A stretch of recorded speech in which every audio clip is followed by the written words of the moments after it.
The views, thoughts, and opinions expressed in the podcast belong solely to the hosts and not the host's past, present, or future employers.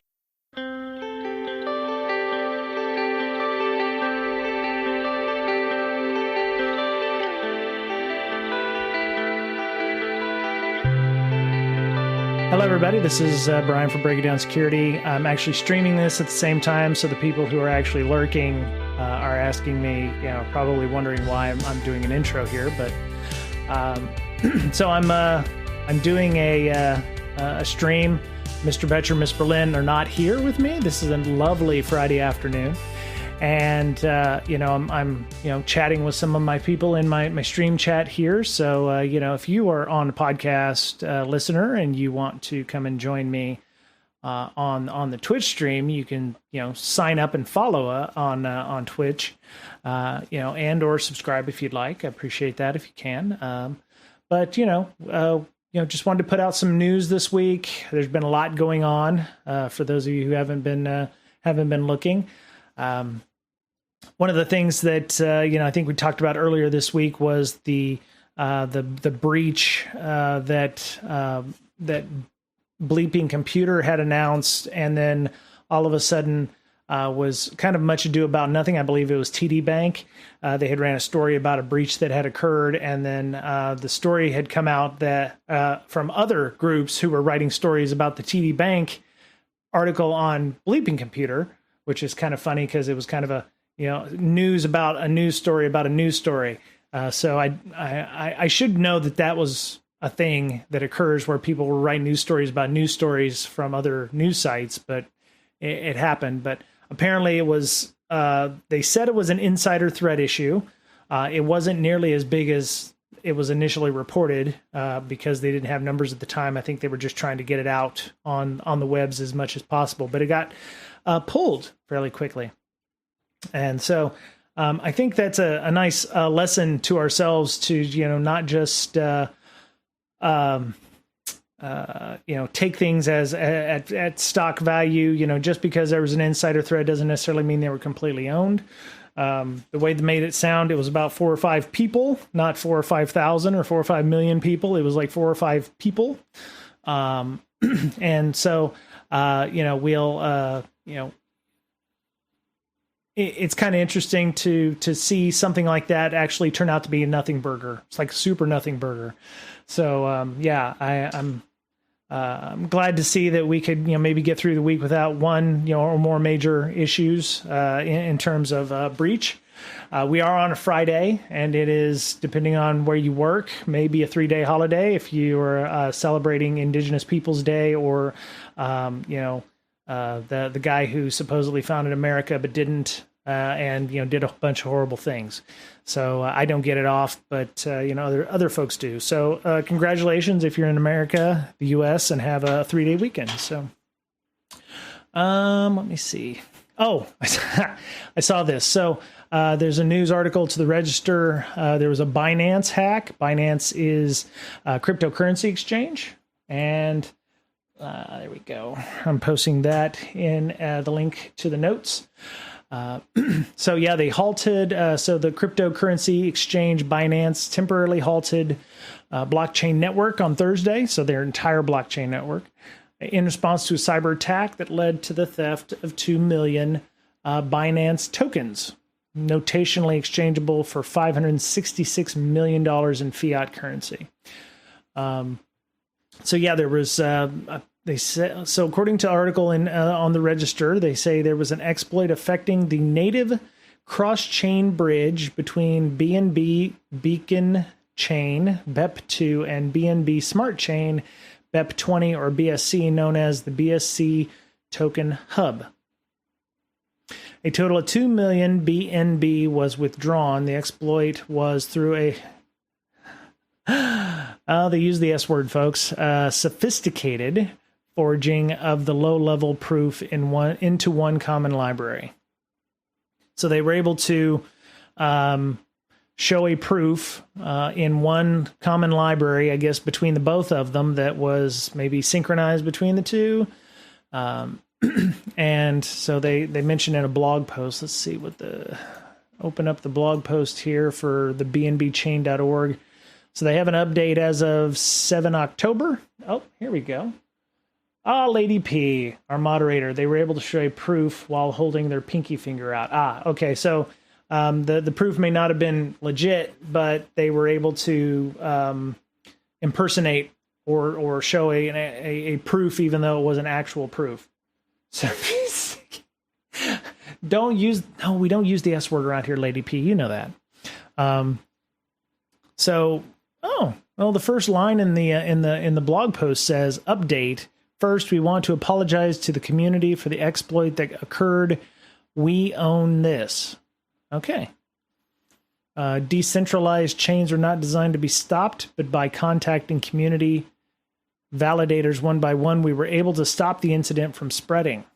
It is not that easy, as the smart chain has 26 active validators at present and 44 in total across different time zones. Does that mean they're coughing up 600 million out of their own piggy bank? I don't know, Lady P, but Lady P is asking the question, does that mean they're going to, cover the $600 million that was lost? So here's an interesting question about that. When we lose money in the bank, we have government regulators and controls in place. The FDIC ensures, amounts up to, I believe it's $250,000 now in the United States.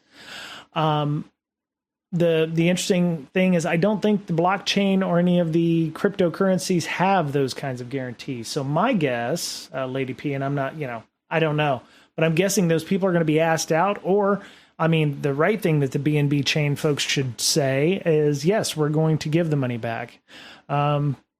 They say, thanks to the assistance of all security experts, projects, and validators, the vast majority of the funds remain under control. So even if the $600 billion did happen, the majority of the funds remain under control. So it may not be a full 600 million there, Lady P. Some money may have gotten away, but some may just be sitting in another crypto account somewhere. And it sounds like they may know where some of that data, that information is. So they say, there will be on-chain governance votes to determine the following actions for the common good of BNB. What to do with the hacked funds, freeze or not to freeze. That seems fairly obvious to me. You'd want to freeze them so they couldn't be, used. Whether or not to use BNB auto burn to cover the remaining hacked funds or not. Okay, so freeze the funds and also to whether we should cover the hacked funds. White hat program for future bugs found, 1 million for each significant bug found. So it's interesting. They're going to give fiat currency for a cryptocurrency system, and they're calling it a white hat program, which means they don't know what a bug bounty program is. And number 4, a bounty for catching hackers up to 10% of the recovered funds. So instead of a bug bounty program, they want a bounty on hackers up to 10% of the recovered funds.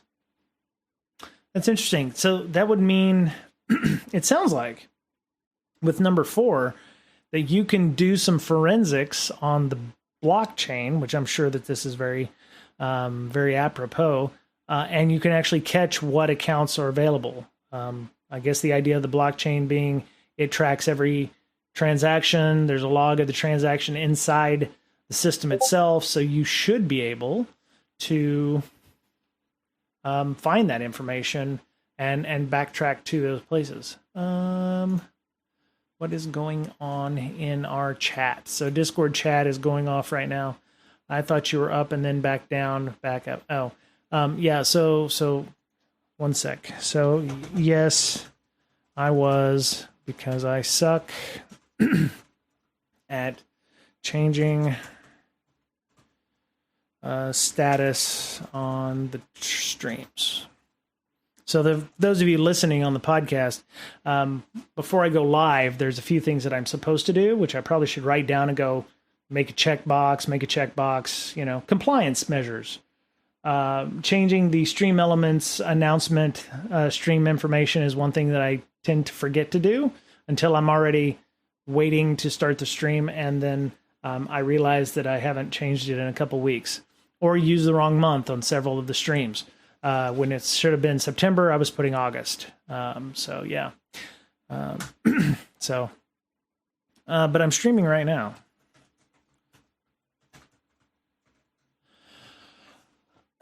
Actually doing a podcast at the same time. A podcast at the same time. There we go.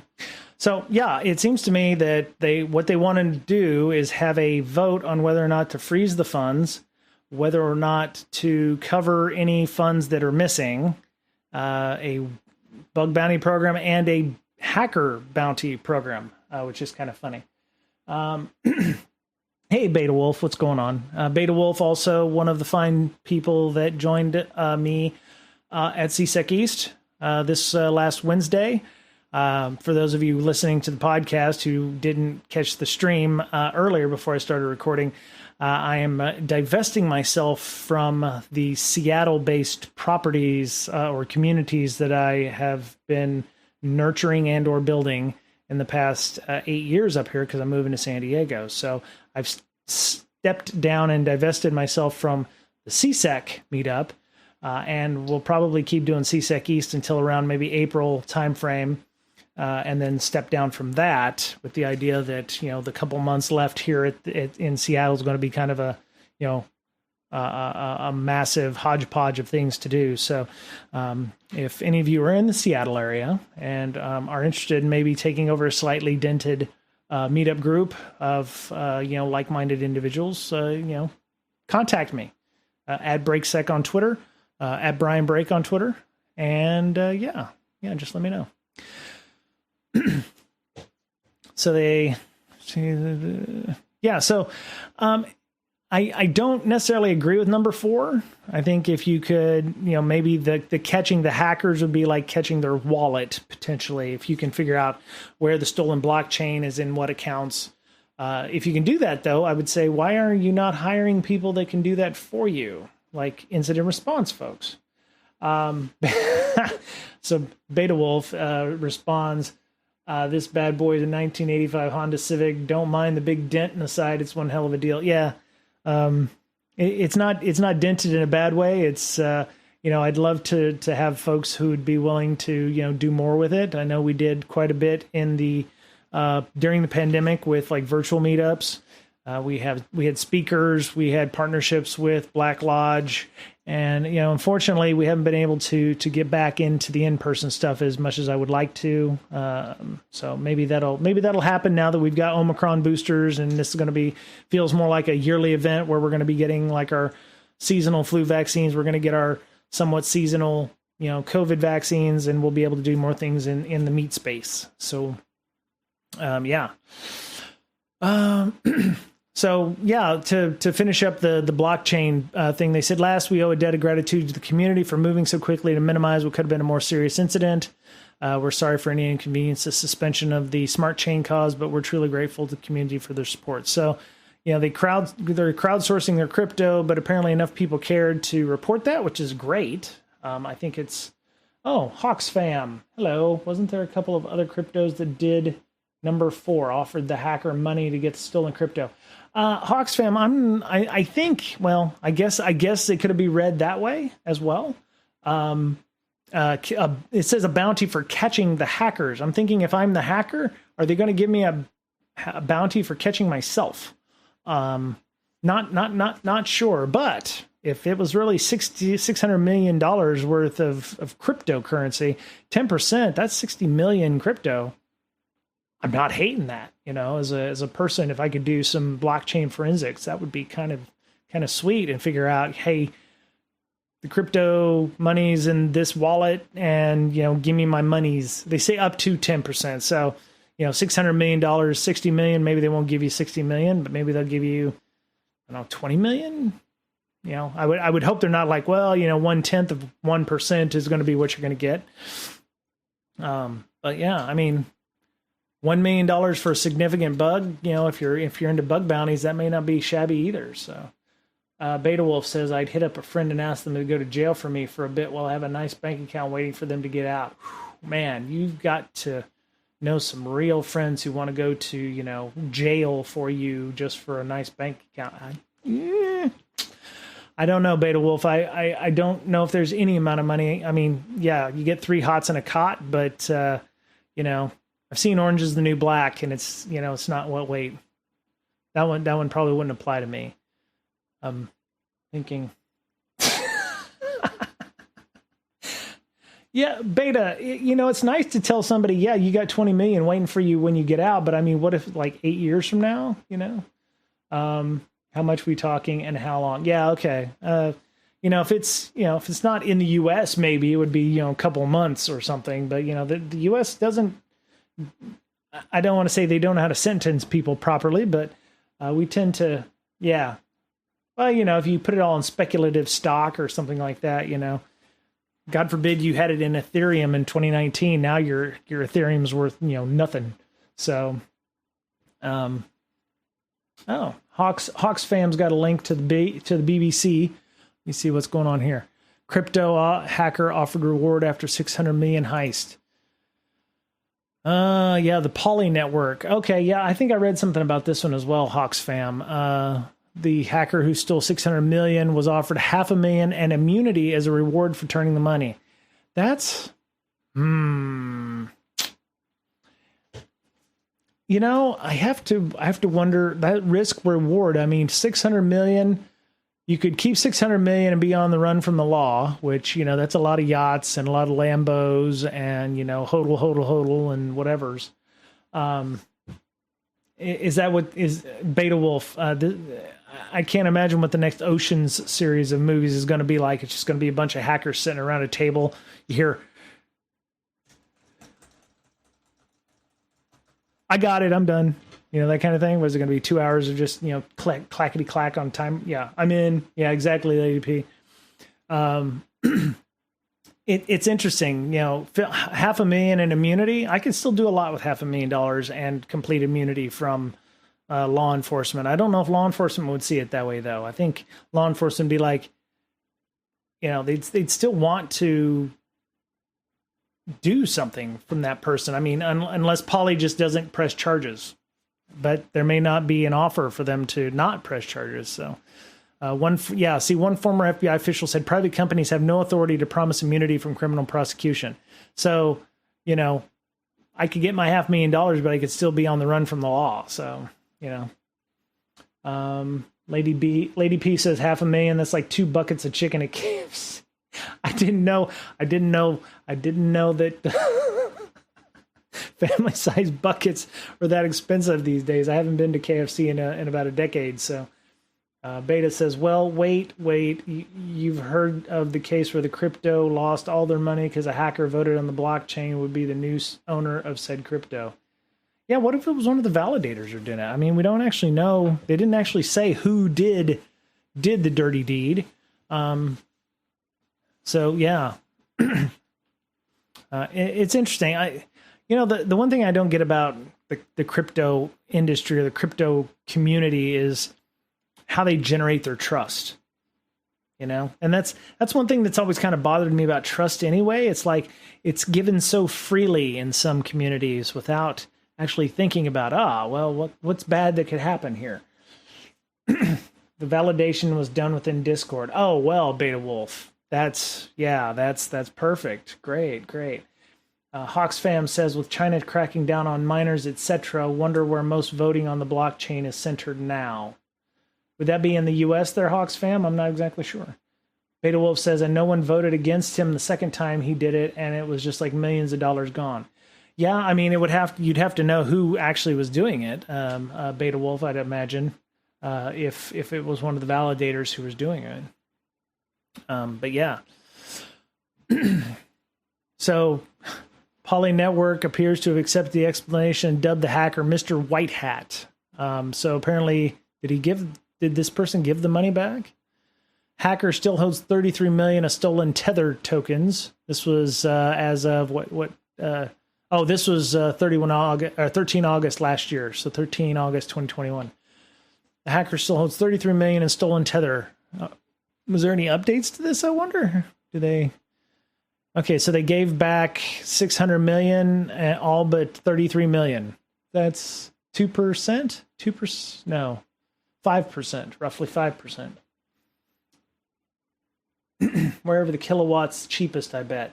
Well, Hawks fam, for a while, at least up here in Washington State, the Lake Chelan area was fairly cheap electricity because of the Grand Coulee Dam, which is we call it central. It's probably eastern Washington, but it's more central than anything else. But I believe the electricity was super cheap in that area, and they had a lot of Bitcoin farmers. Texas also has a lot of Bitcoin farmers when the temperatures were like 110 down there.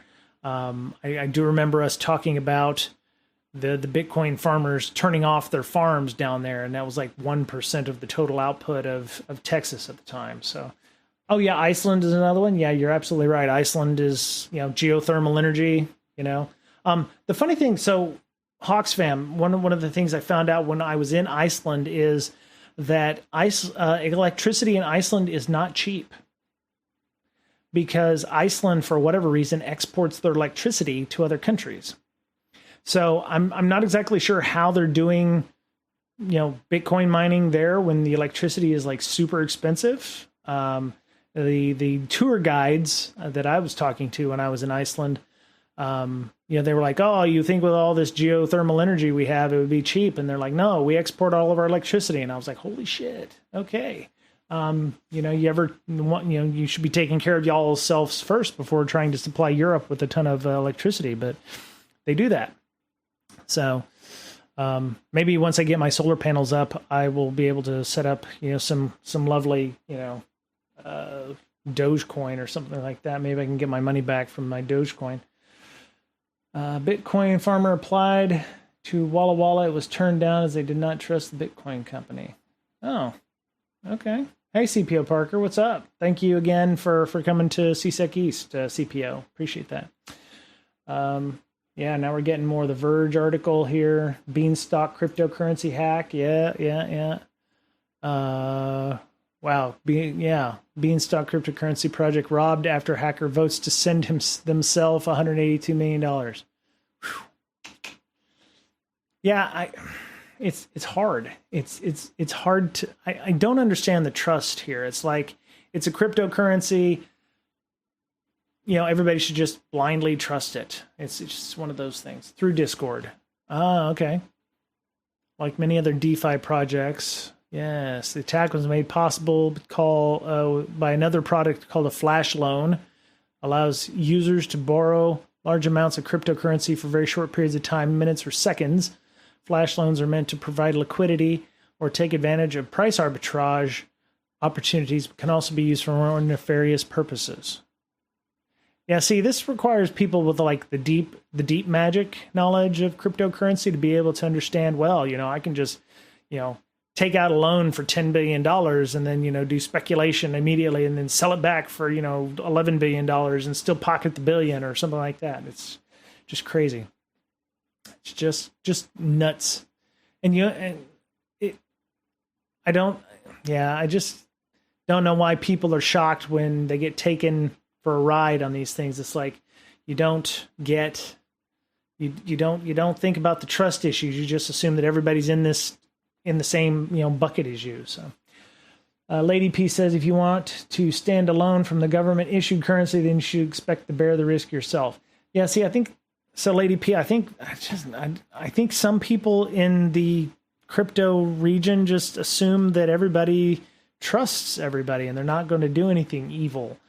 I mean, if you don't have people like hackers who are stealing the crypto through a bridge or the token hub, like we were talking about earlier, you've got people who are just making off with the money in the blockchain, or worse, you've got the people who are creating the exchanges and then, just tearing it all down, pulling the money out of all the bank accounts and then retiring to the Crimea on their yacht.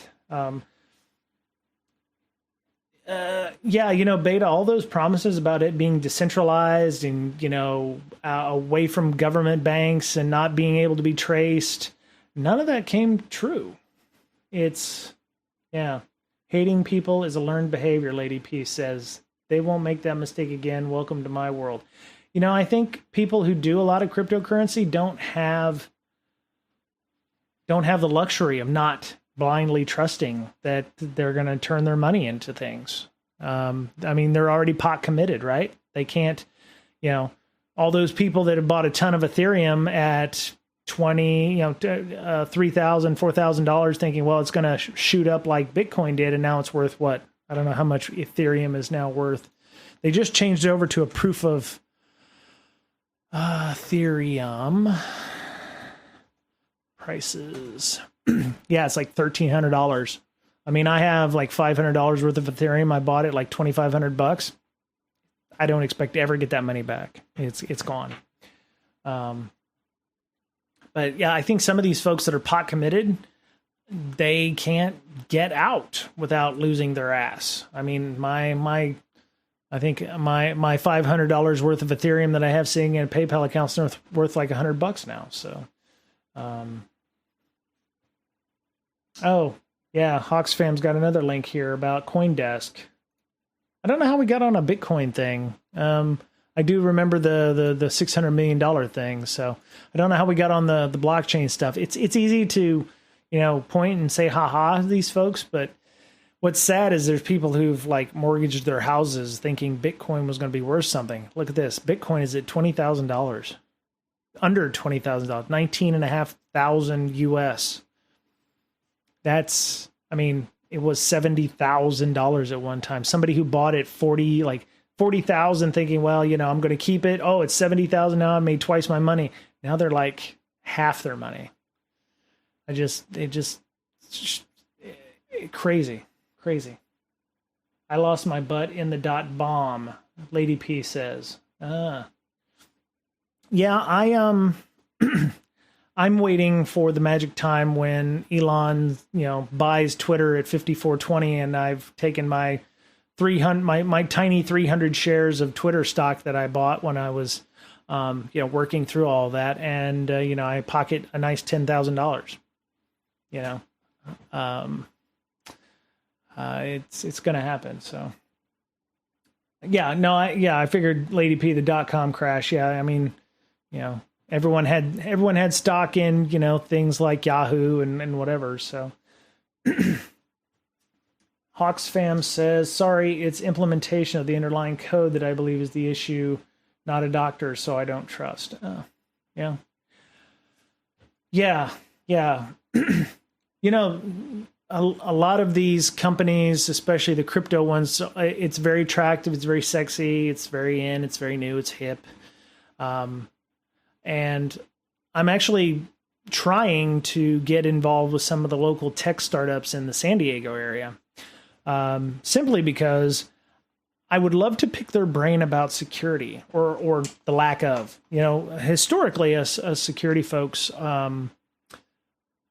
we assume that it's a startup, first to market, et cetera, et cetera. I'd love to pick some of these folks' brains about why don't they think about security, or you know, and I know I'm going to get some answers in chat about, you know, well, first to market. I think maybe some of them don't really think about that. And it's like the crypto stuff, right? It's like, oh, I'm going to throw out this crypto coin and I'm going to do all this stuff. And, you know, I'm going to build this technology behind it to be able to trade these things. Never thinking about, well, somebody might actually want to be mean to me or my organization or my application and do me harm. Hey, Bloodbound. We've got quite a few followers in our chat right now. So Lady P says, here's the rule: if your Uber driver is telling you about their amazing investment, it's time to get out of it. Oh, get out of it, like out of the car or out of the investment? Is it, Lady P? Is that what you're trying to say? Get out of the car? Thank you, CPO. Out of the investment. Okay, I was like, yeah. If your Uber and person's telling you about their startup, time to get out. You know, just open the car door on the interstate and just, you know, roll when you hit the pavement. So, you know, there you go. Yeah, roll, tuck and roll, so that way, you know, do. But yeah, I would love to talk to some of the startup, you know, folks in San Diego. They do regular coffee sessions there, both virtually and in person. So, when I get down there, I'm actually trying to see if they're going to do like any Friday stuff while I'm down there in San Diego. I'm going to be down there the 20th through the 24th for B-Side San Diego, and I'm looking to see if I can join them for that. So, selling your coins out of the investment, it's already too late. Well, Lady P, maybe, I know NFL football players who, undrafted, they go, they're waiting for their chance to get there. Maybe the startups are very, very similar. You got a person, their rags to riches story was, I was, a Lyft driver and now I'm making, billions of dollars and, I've got, Lambos and yachts and helicopters and spaceships taking me to the moon and stuff. Eventually that's going to be a thing, right? So, but anyway, so crypto's being crypto, and people will continue to take it, and new things will pop up and old things will go away, and it's just kind of interesting. Oh yeah, there's my lo-fi chill. So yeah, Binance was robbed, but it sounds like they know where the money is and they're going to get it back, which is actually great from a response point of view.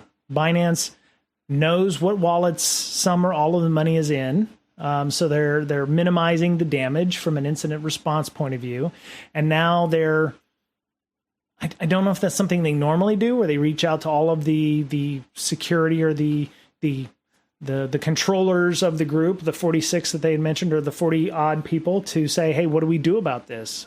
Do we vote them off the island where they can't do anything? Do we just yank the money out of their wallet, which would lead to potential other trust issues in the future if Binance has the ability to just yank money out of your wallet at any time, regardless, without your authorization? That causes me some heartburn if I had a Binance account like I do at that place. They can have all the Dogecoin they want, because I think that's all I have in my Binance account, which of course I'm never going to get that money back. But yeah, Bloodbound, the article that we had talked about said that they were working on 4 options in this case. They wanted to know whether or not they should freeze or not freeze the money in those wallets.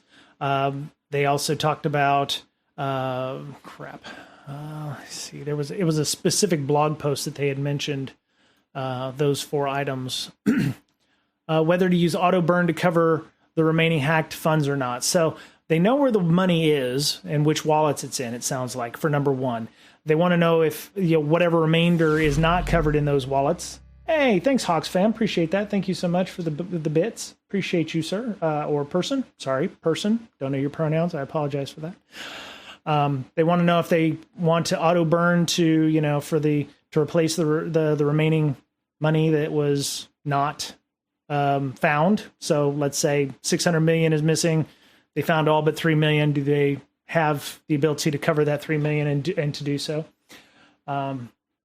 Bloodbound says Binance needs to talk to its community on exit plans, because the reality is this happens and the community needs to come to an agreement for when things like this happen. Yeah, and it sounds like that's what they're doing for the governance. For a cryptocurrency that doesn't follow banking regulations and stuff, they have a governance on-chain governance board and things. So people are going to be making votes in the blockchain on what to do. So that's kind of an interesting concept too, right?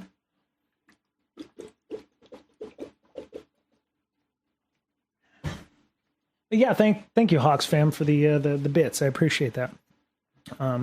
Every little bit helps. As many of you on the stream and have known, and not necessarily the podcast, we're discontinuing the InfoSec Education Foundation because I'm not going to be in the state of Washington, and the majority of our officers are not in the state of Washington. And so it would either make more sense for me to discontinue it and reestablish it in California if I wanted to, or just not do it at all. So I've taken steps. Any monies that come in through the Twitch or through Patreon are now being routed to the savings account at my Navy Federal. Since we no longer have a nonprofit. I decided I still wanted to separate that money somehow and not just put it directly into my bank account. But any remaining monies that is left in the IEF bank account is being invoiced, and we're going to be donating the remainder out of that to charity. So why do all of these exchanges, CPO Parker says, why do all these exchanges seem like banking firms minus all the regulatory oversight that might help when something goes wrong? CPO Parker, I think you said the quiet part out loud. Yeah. You know, there's a reason that banks work the way they work and, track transactions and have, oversight and backing of a larger organization like a government or something like that. It's because of exactly what a somewhat mature organization like Binance is now finding out. They have a governance board now. They have apparently an auto burn feature, was very much similar to the US FDIC. This is what they're wanting. They're wanting the ability to cover hacked funds, insurance, if you will.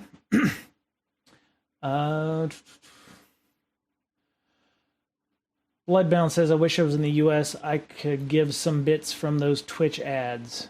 Oh, well, I appreciate that. I didn't realize we were still getting ads. I need to probably go and look and turn those off. I'm not a fan of the ads. If those are still happening, I can definitely turn those off, Bloodbound. DeFi, I need it to not be regulated. My crypto is hacked. We need regulation. Right, Hawks fan. Everybody's okay with, holding this stuff, but then, thinking that they're secure and safe. But, if you've got all this on the front end, like, two-factor auth and, hardware tokens to protect your your finance stuff, but then it can just be yanked out through what amounts to the SWIFT network for cryptocurrency, being the blockchain. That's not good. Or the middleware between two blockchains that, the code or the glue that is holding these two together. That's a problem. Oh, okay. CPO. I will look into that, because I'm almost guaranteeing that I'm not getting anything from the ads, because it depends on people fixing that. So I will fix that, CPO, because I don't see any need to run ads. Excuse me. I don't see a need to run ads if they're not helpful or they're just annoying. So I will turn those off when I get done streaming tonight. So think. A lot of good stuff here. Oh, I downloaded Visual Studio Code. I'm doing code reviews now at work, so I will have some stuff in the near future on some of that. I actually have an app. I think I'm going to probably take one of the games that I normally play and download the code for that and poke around inside of it. Red Team Recon, CHI St. Joseph Healthcare impacted by ransomware attack. Hospitals have issues like that. Ransomware file decryptor market. Okay, I didn't know that there was a market for file decryptors for ransomware, but it would make sense. Yeah, Bank of Brasilia attacked by ransomware demanding 50 Bitcoin. Oh, it's too bad. That's too bad. Uber hack reveals weakness in the human firewall. You assume that there's a firewall at all, right? This is interesting. Okay, so a hacker pierced. I'm not liking the way this is written. I'll put a link in the stream chat, but this is a blog post from somebody named John Blatt. He's John, if he is correct, he's like, a few days ago, hacker pierced Uber's security defenses to gain near total control of Uber's systems. Yeah, I don't know. Oh, it's not very long. He says, strong cybersecurity tools will only take you so far. Employees are essential to data protection. Companies must implement clear data protection policies and regularly train employees on proper security protocols. Reach out if you need help with this. Okay, so he stopped short of actually saying, hey, buy our piece of shit application, training stuff. My wife just got her doctorate in adult education. And I just went through annual security training in my office, which annual security, I was trying to figure out if that acronym was ASS or not, but combination of clickbait and stating the obvious. Yeah, CPO. Humans are always, it's the same thing with the crypto stuff, right? We want to trust, we want to believe that that people are not having ill intent. I actually got email at work this week that said, hey, if you volunteer for this program, you'll get a $500 gift card. And the first thing I thought of was, it's October, it's InfoSec Awareness Month, and it was like the subject was like, win a $500 gift card for, and then I couldn't read the rest of it because it was too long of a subject. And then it was like inside, it was like, oh yeah, just sign up and, click here to sign up for this thing. And I was like, yeah, I'm not clicking that link because it's October, it's InfoSec Awareness Month. If I wanted to run a phishing campaign, this is when I would do it in, just before the annual security training, which is about to happen, get lit off. So I posted up into Slack with a screenshot of the email. I said, good try, Red Team, folks. You're not going to get me that easily. And they're like, no, that's not ours. That's legit. And I was like, oh, okay. Maybe I should reach out to this team and go, do you know how fishy this sounds? How many people actually clicked on this? Because I was like, somebody else said, oh, that's the perfect trigger, isn't it? And I was like, goddamn right. I was like, I wasn't going to click this shit because I didn't even realize we get spam like that at work. But apparently there was a marketing group was wanting to get people to help volunteer for something. I didn't even bother reading the whole email, but and you could get a $500 gift card. So I was like, yeah, I'm good. So yeah, I'm not looking forward to that. So Bloodbound, people who put ransomware in hospitals is messed up. Yes, some people actually have ethics about where they do their ransomware. Other folks don't do what is necessary to they have they just spray and pray, and if a hospital or a nursing home or something gets caught up in the ransomware, then so be it. It's unfortunate that there are some organizations that don't have any kind of ethics when trying to tear down the internet, but I doubt hospitals and or like nursing homes and child daycares or everything have 50 Bitcoin that they can just drop off there. So Lady P says our HR department is constantly hiring external services to send welcome messages to everyone in the company that totally look yeah. Oh God. Yeah. And the problem is how many people actually clicked on those legitimate $500 gift card things. It's like, is $500 worth it? Apparently it is, because I would love to see their metrics on how many people clicked on those things. It's greater than one, I would imagine. And that's really all they need, right? Our HR department is constantly hiring external services to send welcome messages to everyone that totally look fishy. We get slaughtered in IT with the "is this safe" tickets every stinking time, but at least people are cautious. Yeah, Lady P, at least you're getting people who are asking the question, "Is this safe?" That I would say that's 90% of what people want to see, and it's cool that you're actually seeing that. Asking people if it's safe. It's important that people report that stuff. And, it's good that you have a culture where people feel like they can ask that question or report that without, like, oh my God, without reprisals. That's good to see, Lady P. We don't need them to do phishing. HR does it for us. I wouldn't say HR is teaching people the wrong thing, but, it's interesting there. Bloodbound says it's better than them being annoying than reckless. Yeah, you're absolutely right. I actually looked when I saw the email and it came out and it was like, win $500. I was like, is this spam? Am I getting spam? I don't even advertise who I work for. How the fuck am I getting spam?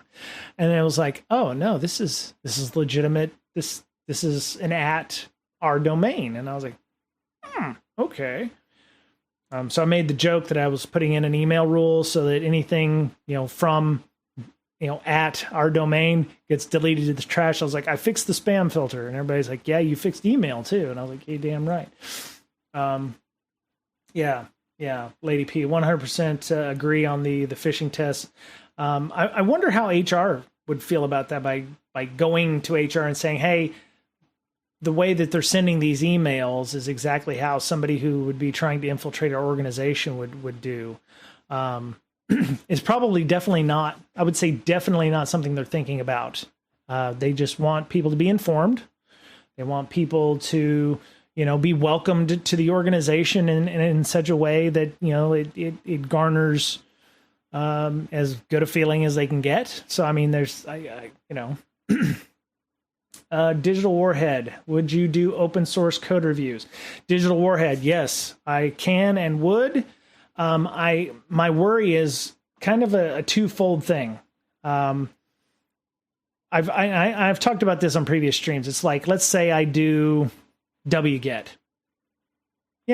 little program, pretty much used everywhere by a ton of things, including things like IoT for doing updates, because it's a nice, easy client that you can just shove into a Dropbear instance, or not Dropbear, like the micro Linux thing. They have, an implementation of that for small versions of Linux or embedded systems. You put in a wget library to get updates.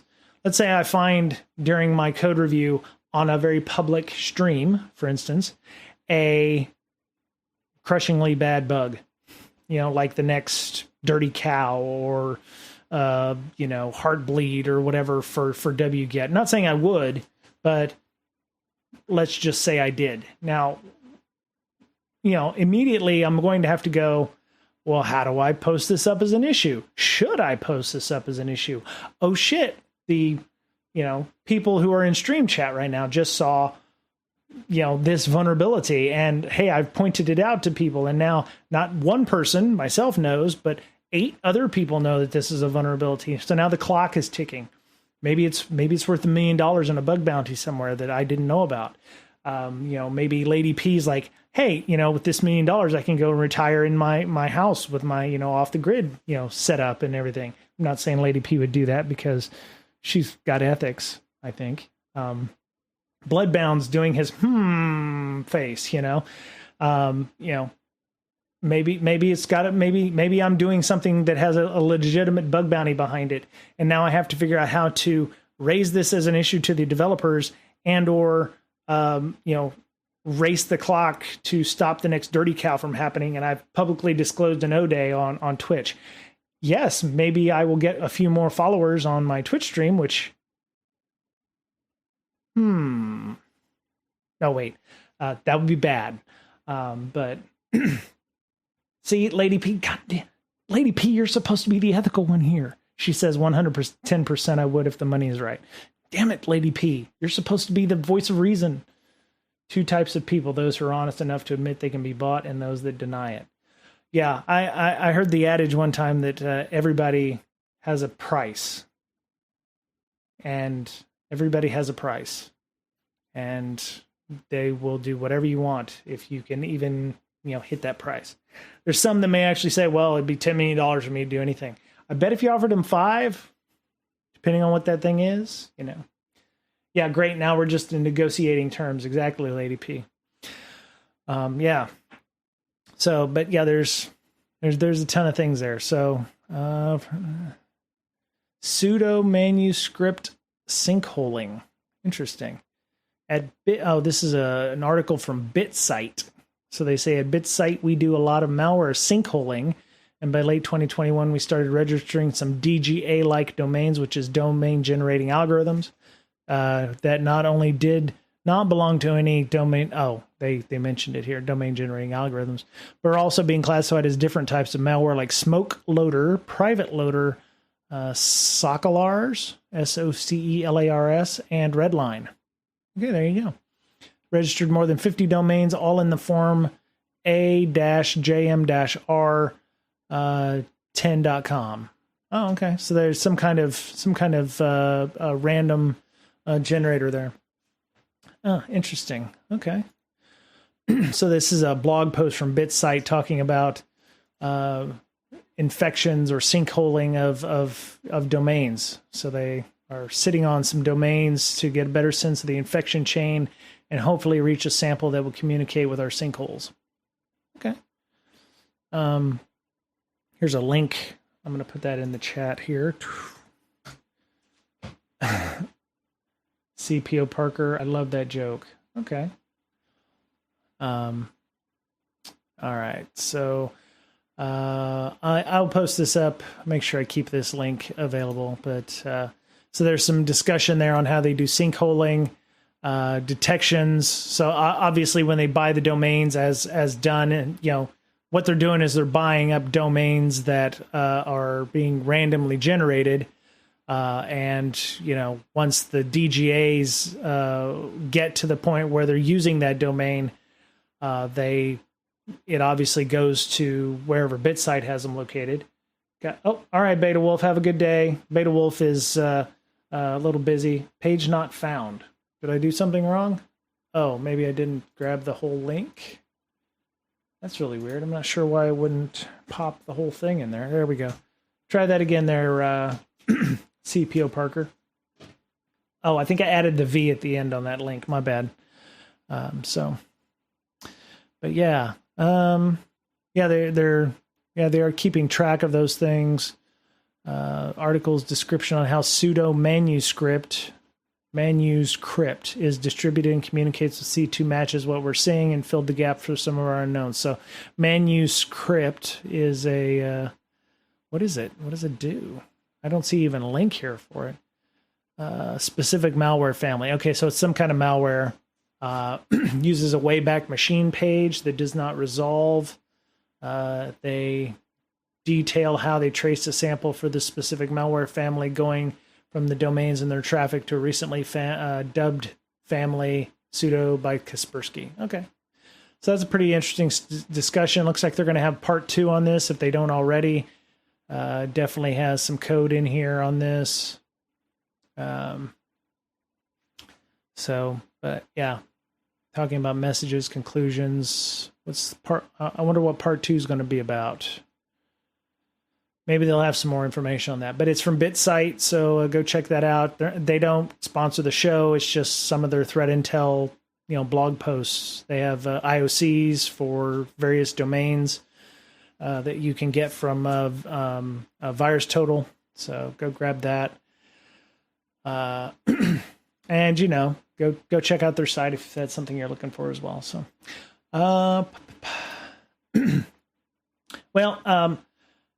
I'm gonna end the podcast right now. I hope everyone who's listening to the podcast I wouldn't say is okay with the new format. It's not a new format, but it's been a bit since we've done a show on the podcast, and I wanted to make sure that you're getting some news, you're getting some information, you're getting some insight. You can follow me on Twitter at BreakSec and the podcast at BreakSec. At Brian Break is my Twitter. Miss Berlin is at InfoSyster, INFOSYSTIR. Mr. Betcher is at BetcherPwned, BOETTCHERPWNED. We have a Discord, discord.gg/BreakSec. We've got a lot of folks on there, 167 people. We have regular members. We have a lot of fun talking about various things. I figured out how to do spoilers the other day in Discord, and we were talking about the Wheel of Time books that I'm running the audio podcast on, or audio books on. But we, talk about other things as well. We have threat intelligence channels. I do have hard dates now for the recordings for the malware analysis class with CyberSec Diva. We're going to do the next session on the 14th,